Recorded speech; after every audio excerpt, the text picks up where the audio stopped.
Admiral Krazix stood at the observation deck of the Galactic Defense Academy, his forearms crossed in various combinations of disappointment.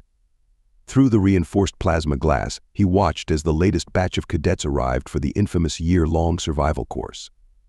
27 years of training the galaxy's finest had taught him to spot the winners and losers before they even set foot in the training grounds.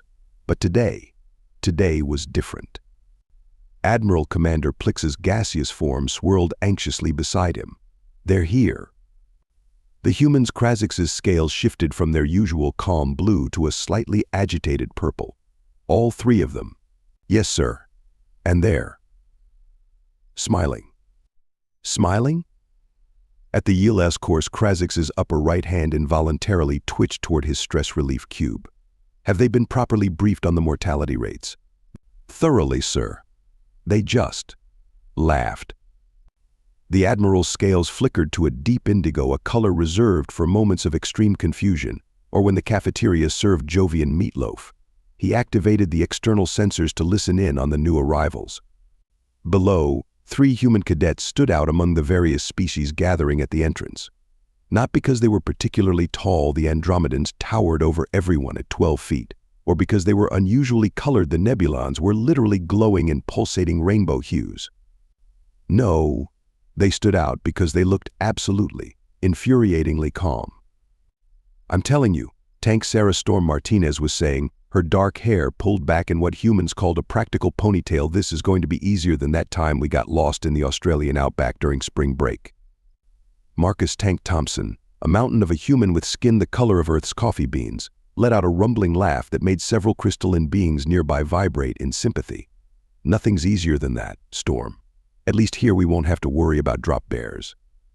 The third human, Raj Ghost Patel, was quietly studying the course layout on his datapad, his fingers moving with the quick precision that characterized his species. Interesting. They've included environmental hazards from 17 different death worlds, but they forgot to account for human adaptability in the calculations. Krazix's scales shifted through 3 different shades of blue. Commander Plix, please tell me they haven't accessed the full course specifications. Sir, that's just it. We gave them complete access, as required by Galactic Training Protocol 7B, subsection 12. Yes, I know the protocols. All 4 of Krazix's hands were now reaching for stress relief cubes, but they're not supposed to understand them.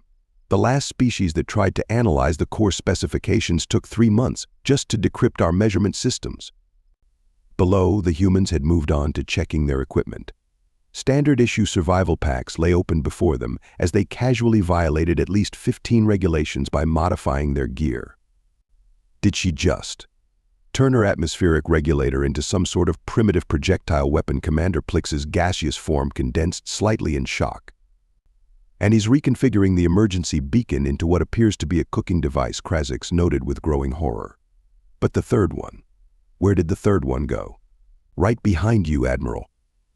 Both alien officials spun around Plix's gaseous form, performing a rather impressive spiral to find Raj Patel standing in the supposedly secure observation deck, holding a cup of what humans called coffee.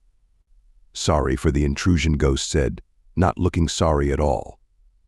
But I noticed some structural similarities between your security systems and the old Earth game Minesweeper. Fascinating stuff. By the way, you might want to update your encryption protocols. They're running on algorithms we cracked during our digital dark age. Krazix's scales settled on a pale, almost white blue, the color of complete resignation. Cadet Patel, the course begins in 20 minutes. You're supposed to be in the preparation area. Oh, we're ready. Ghost took a sip of his coffee. We just had some questions about the course duration. A year seems like a long time for basic survival training. Basic survival training, Plix's gaseous form practically squeaked. This is the most advanced, most dangerous, most lethal training course in the known galaxy. Ghost nodded politely. But has anyone ever tried to just, speedrun it? Before either official could process this question, alarms began blaring throughout the facility. Commander Plix's form swirled to the monitors. Sir, the other 2 humans, they've already entered the course. What Krazix's scales turned a bright, alarming red. But the safety briefing hasn't even started. The environmental stabilizers aren't calibrated. The predator species haven't been fed their sedative meals. Ghost finished his coffee with a satisfied smile. Well, that's my cue. Storm and Tank hate waiting around. Don't worry about the predators, we've got protein bars. He pulled out a wrapped object that made both aliens recoil from its concentrated caloric content. Oh, and Admiral, you might want to have the completion certificates ready. We've got dinner plans in Neo-Tokyo tonight. As Ghost calmly walked out, leaving the two officials in stunned silence, Krazix turned to his companion. Commander Plix. Yes, Admiral. Contact the Galactic Council. Tell them he paused, watching as the monitors showed Storm and Tank already navigating the first deadly obstacle course while cheerfully debating Earth movie plots. Tell them we may need to reconsider our definition of impossible. And sir, what should we do about the course? Krazix sank into his hover chair, all four hands clutching stress relief cubes. Call off the medical teams. Call off the rescue squads. Just get me the strongest Centaurian brandy you can find. And Plix. Yes, sir. Start the timer. Something tells me we're about to witness either a miracle or a disaster. Possibly both. As if to punctuate his words, an explosion echoed from the course, followed by very human laughter and what sounded suspiciously like someone yelling parkour. Krazix's scales settled on a color that hadn't been seen in his species for generations, the deep, swirling purple of someone who just realized they were about to witness history being made, whether they wanted to or not. The year-long survival course had begun. It would not last nearly as long as its name suggested. 2 hours and 17 minutes into what was supposed to be a year-long course, Admiral Krazix's stress relief cubes had been reduced to fine powder. Commander Plix had given up maintaining a coherent gaseous form and was now just a worried cloud hovering near the ceiling. The observation room had filled with other instructors, all watching in various states of professional horror as three humans redefined the meaning of impossible. They can't do that. Instructor Brental's antennae were twitching so violently they nearly tangled. They absolutely cannot do that. On the main screen, Sarah Storm Martinez was, in fact, doing exactly that. The poison swamp of eternal regret, a challenge designed to teach careful navigation over the course of 3 months, had become her personal chemistry experiment. Hey, Tank, Storm called out, casually mixing compounds from her modified survival kit. Remember that time we made bath bombs in high school chemistry? You're not. Tank's grin was visible even through the toxic mist. You are. Basic chemistry, my friend. If their poison is acidic, she tossed a makeshift neutralizing bomb into the swamp, creating a safe path of chemically altered terrain. We make it basic. From his perch atop a supposedly unclimbable cliff, Raj Ghost Patel added, that was a terrible science pun, Storm. You're just jealous you didn't think of it first, she called back, walking across the now safe path while marking the route with glowing markers for future reference. Also, how did you get up there? That's supposed to be magnetically shielded. Oh, it is, Ghost replied, fiddling with something that looked suspiciously like a repurposed gravity boot. But you know how I used to climb radio towers back home? Same principle, just had to account for the magnetic interference pattern. By the way, there's a nest of Draconian spine wolves up here. They're actually quite friendly if you scratch behind their fourth ear. Admiral Krazix stared at the screen, his scales cycling through colors faster than a malfunctioning disco ball. Friendly? Friendly? Those are the deadliest pack predators in the Andromeda Galaxy. Sir, Commander Plix's cloudy form condensed slightly in concern. I believe one of them is, wagging its tail. Indeed, what appeared to be an entire pack of supposedly lethal predators had gathered around Ghost, their massive forms more resembling eager puppies than deadly beasts. One of them had rolled onto its back, all 7 legs wiggling in the air as Ghost found its sweet spot. Good girl, Fluffy Ghost called out. Who's a good apex predator? You are. Yes, you are. Meanwhile, Tank had reached what the course designers called the Cliff of Inevitable Doom, a sheer wall of electromagnetically charged crystal that had defeated even the most experienced climbers. He studied it for approximately 3 seconds before pulling out his modified emergency beacon. Hey, Storm, he called out. Remember that time we turned the microwave into a quantum physics experiment? You're not. I am. Tank pointed his modified device at the cliff face. For a moment, nothing happened. Then, with a sound that would haunt the physics department for years to come, the crystal structure began to harmonize with whatever frequency he was emitting. Within minutes, he had created a series of stable handholds through controlled crystal growth. That's violations of at least 12 laws of physics. Instructor Brental's exoskeleton was practically rattling with indignation. Actually, Commander Plix noted, I believe it's only 11. The 12th law specifically mentions not using quantum harmonics for climbing, but there's a subsection that allows for creative emergency applications. Who added that subsection? The humans did, sir. Last week. It was buried in the annual safety protocol updates that nobody ever reads. Admiral Krazix had moved beyond stress relief cubes and was now clutching an entire stress relief boulder. How? How are they doing this? On screen, the three humans had regrouped at what was supposed to be the most challenging part of the course, the desert of temporal distortion, where time itself flowed unpredictably. Most species took at least 3 months to navigate its reality-bending dunes. Storm was drawing something in the sand. Okay, so if we factor in the relativistic effects and apply what we learned from that particle physics lecture, the one we attended by accident because we got the room number wrong, Tank asked. Exactly. Ghost, remember how you solved that temporal maze app on your phone? Ghost nodded, already reconfiguring their communicators. Apply the same principles, just at a macro scale. The temporal distortions follow a pattern similar to a 4-dimensional crossword puzzle. What Admiral Krazix's scales had taken on a color that didn't even exist in the visible spectrum. They're treating a temporal anomaly like a puzzle game, Commander Plix explained, his gaseous form somehow managing to convey both awe and resignation. And it's working. Indeed, the humans had mapped out the temporal flows and were now sprinting through the desert, occasionally jumping forward or backward in time with the precision of temporal physicists, or, as they kept insisting, anyone who's ever played platform games. The observation room had fallen into stunned silence, broken only by the occasional whimper from the physics department representatives. Then Ghost's voice came over the comm system. Hey, quick question, these floating crystal formations in the caverns of endless night. They're bioluminescent, right? Yes, Admiral Krazix responded cautiously. They're also highly explosive when disturbed. Cool. So they're basically like those glowing mushrooms we found in that cave system back in Oregon. Storm, remember how we rigged up that emergency lighting system? Already on it. Tank, we're going to need your protein bar wrapper, but I was saving that for. Do you want to spend 6 months in dark caves, or do you want to make it to dinner? ... Fine.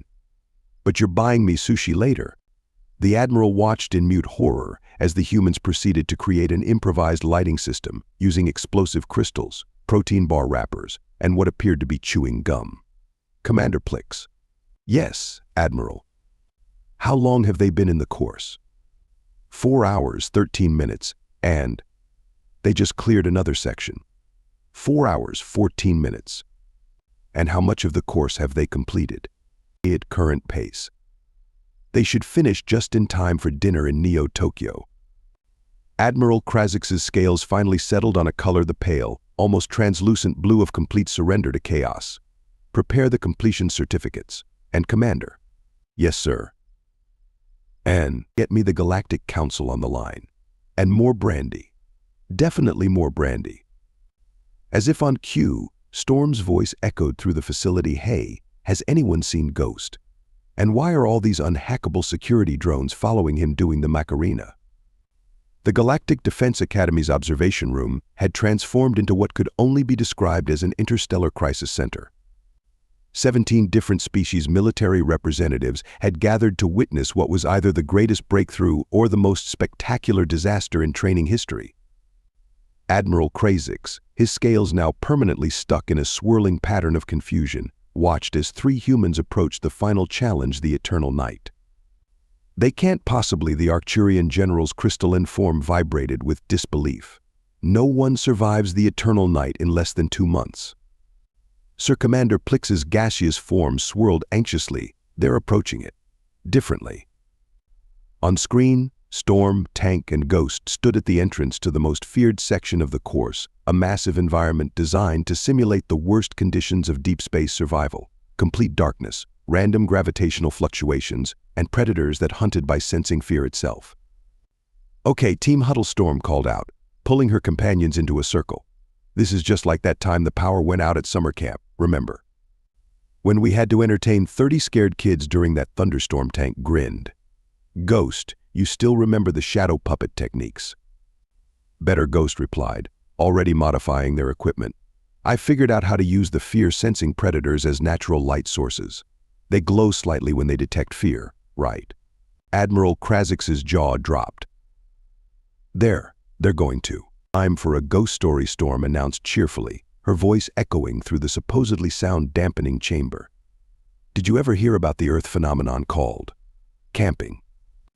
What followed was perhaps the most bizarre scene ever witnessed in galactic military history. 3 humans, sitting in a circle in the most dangerous training environment ever created, telling stories about something called marshmallows and singing around campfires. The fear-sensing predators, drawn by their complete lack of terror, gathered around them and began to glow. "And that's why you always check your sleeping bag for pine cones," Tank finished his story, causing Storm and Ghost to burst out laughing. The predators, confused by this unfamiliar emotion, glowed brighter. They're using the predators as lamps," Commander Plix whispered in awe. "Next up," Ghost announced, pulling out his modified communicator. "Anyone remember the lyrics to Kumbaya?" The eternal night, designed to break the strongest warriors, had become what humans apparently called a camping trip. The fear-sensing predators, never having encountered beings who responded to darkness and danger with songs and stories, had essentially become mood lighting. Admiral, one of the scientific observers, noted, "Their approach is causing a fundamental shift in the predators' behavior patterns. They're domesticating them." In 6 hours, Krazix's scales had given up trying to display colors and were now just softly pulsing in defeat. 5 hours and 43 minutes, Commander Plix corrected.